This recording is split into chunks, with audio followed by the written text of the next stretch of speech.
Friends, मैं हूं आपका होस्ट अजय यादव। स्वागत करता हूं आप सभी का हमारे चैनल नेक्स्ट 9 न्यूज़ में। पर आज मैं सबसे दुखद खबर से, इस साल की शायद सबसे ज़्यादा दुखद खबर से शुरुआत करने वाला हूं, जो कि है श्रीदेवी के निधन की खबर। जी हाँ, अचानक कार्डियक अरेस्ट से उनका निधन हुआ। ये खबर लगातार वायरल रही शनिवार की रात से ही, और रविवार तक पूरे देश भर या फिर विदेशों में ये खबर फैल गई। जहां दुबई में एक शादी समारोह में शामिल होने के लिए गई हुई थी श्रीदेवी, तो वहीं उनके पति बोनी कपूर के अलावा उनके अंतिम दिन में, यानी कि जिस समय उनका निधन हुआ था, कोई भी उनके साथ मौजूद नहीं था। यानी कि उनकी दोनों बेटियां जानवी कपूर और खुशी कपूर भी उनसे दूर यहीं मुंबई, भारत में थी।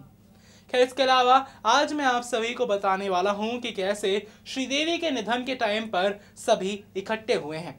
जी हाँ, भले ही श्रीदेवी के दोस्त हों या फिर भले ही हों वो उनके दुश्मन, लगातार ही खबरें सामने आ रही हैं।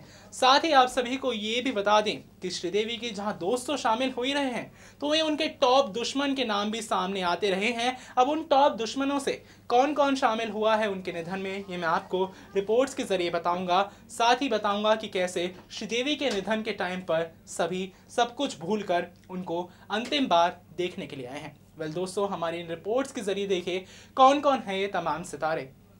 बॉलीवुड की मशहूर दिवंगत अदाकारा श्रीदेवी आज हमारे बीच नहीं है। महज 54 साल की उम्र में असमय निधन के बाद श्रीदेवी ने पूरे देश भर में लोगों के बीच शोक की लहर को लाकर कहीं न कहीं लोगों को बेहद आहत किया है। श्रीदेवी के निधन से लोग काफी ज्यादा पीड़ा में है। ये कहना गलत नहीं होगा कि जिस तरह श्रीदेवी की दोनों ही बेटियां इस दुख की घड़ी में खुद को अकेला महसूस कर रही हैं, कहीं ना कहीं पूरी फिल्म इंडस्ट्री, या बात की जाए मलयालम इंडस्ट्री की, कन्नड़ इंडस्ट्री की, तमिल या तेलुगु इंडस्ट्री की, या फिर हिंदी फिल्म इंडस्ट्री की, ये सुनी रह गई है श्रीदेवी की वो जगह जो किसी की भी वजह से भर नहीं सकती अब, जिसे श्रीदेवी ने 80 के दशक से लेकर अब तक मशहूर किया। वो श्रीदेवी जिन्हें पहली फीमेल स्टार के रूप में बॉलीवुड में जगह मिली, आज वो सुपरस्टार नहीं है। 80 का एरा पूरी तरह से खत्म हो चुका है। वहीं हम आपको ये बता दें, 80 के दशक के जमाने में ही माधुरी दीक्षित की भी एंट्री हुई थी, जिनके साथ श्रीदेवी की बॉन्डिंग कुछ सालों तक तो काफी ज्यादा खूबसूरत दिखाई दी, जिसके बाद दोनों की बॉन्डिंग एकाएक टूट गई थी। श्रीदेवी को फिल्म फेयर अवार्ड से 5 बार नवाजा गया, लेकिन पहले साल श्रीदेवी को तो दूसरे साल माधुरी को उसी अवार्ड से नवाजा जाता रहा, जिसके बाद दोनों के बीच कहीं ना कहीं कंपटीशन बरकरार रखा। और फिर इसी वजह से दोनों जो अपने जमाने की हिट अभिनेत्रियां थी, इनकी दूरियां बरकरार रखी।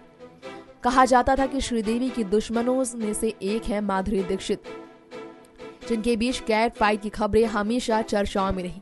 तो वहीं अब हम आपको बता दें, माधुरी दीक्षित श्रीदेवी की निधन के बाद तुरंत उनके घर पहुंच गई। जी हाँ, उनके बच्चों को संवेदना देने के लिए, सांत्वना देने के लिए और संवेदना जताने के साथ श्रीदेवी के निधन पर शोक जताने के लिए माधुरी पहुंच आई हैं। और उनके चेहरे को देख ये बात साफ तौर पर कहा जा सकता है कि माधुरी टूट गई है श्रीदेवी के निधन से, जो खुद भी कभी इस तरह की दर्दनाक घटना की उम्मीद नहीं की थी। बॉलीवुड की सबसे खूबसूरत एक्ट्रेस श्रीदेवी आज हम सबको छोड़कर चली गई। शनिवार रात लगभग 11 से 12 बजे के बीच कार्डियक अटैक पड़ने से उनका निधन हो गया, और पूरे बॉलीवुड के साथ साथ पूरा देश इस खबर से उभर नहीं पा रहा है। बॉलीवुड के कई बड़े सितारे अपना दुख सोशल मीडिया पर जता रहे हैं। वहीं अगर बात करें जया प्रदा की, तो श्रीदेवी और जया प्रदा में इतनी कोई खास दोस्ती नहीं थी, लेकिन श्रीदेवी के जाने के बाद जया ने भी अपना दुख बयां किया। दरअसल एक लीडिंग डेली से पता चला कि जया प्रदा ने श्रीदेवी के निधन पर कुछ दिल दहलाने वाली बातें कही, जिसे सुनकर आप भी भावुक हो जाएंगे। जी हाँ, जया ने कहा कि श्रीदेवी के निधन की खबर एक सपना जैसा लग रहा है, मैं तो इस बात पर यकीन ही नहीं कर पा रही हूँ। जया ने यह भी कहा कि श्रीदेवी और मैंने तोहफे जैसी फिल्में साथ करी हैं, और श्रीदेवी एक बेहतरीन एक्ट्रेस के साथ साथ एक काफी अच्छी मदर भी हैं। श्रीदेवी का यह सपना था कि वो अपनी बेटी खुशी और जानवी को सिल्वर स्क्रीन पर रूल करते हुए देखना चाहती थी। वह श्रीदेवी तो नहीं रही, लेकिन उनकी फिल्मों में बेहतरीन परफॉर्मेंस हमें हमेशा याद रहेगी। जी हाँ, हाल ही में एक वीडियो सामने आया है जो कि अनिल कपूर के घर के बाहर का है, जहां कंडोलेंस देने गए माधुरी दीक्षित, करण जौहर के अलावा कई और सितारे। बता दें आप सभी को, यहाँ पर जया प्रदा, माधुरी दीक्षित, सरोज खान ऐसे कई सितारे मौजूद रहे हैं। कहा जाता है कि श्रीदेवी की इनसे कभी कुछ खास तो नहीं बनी, लेकिन अंत समय में ज़रूर यहाँ पर ही तो वहीं दूसरी बार श्रीदेवी अवार्ड लेकर चली जाती थी। इसके अलावा कैसे दिखाई दिए हैं सभी सितारे, देखिए हमारे इस वीडियो के जरिए।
Subscribe and press the bell icon for latest update.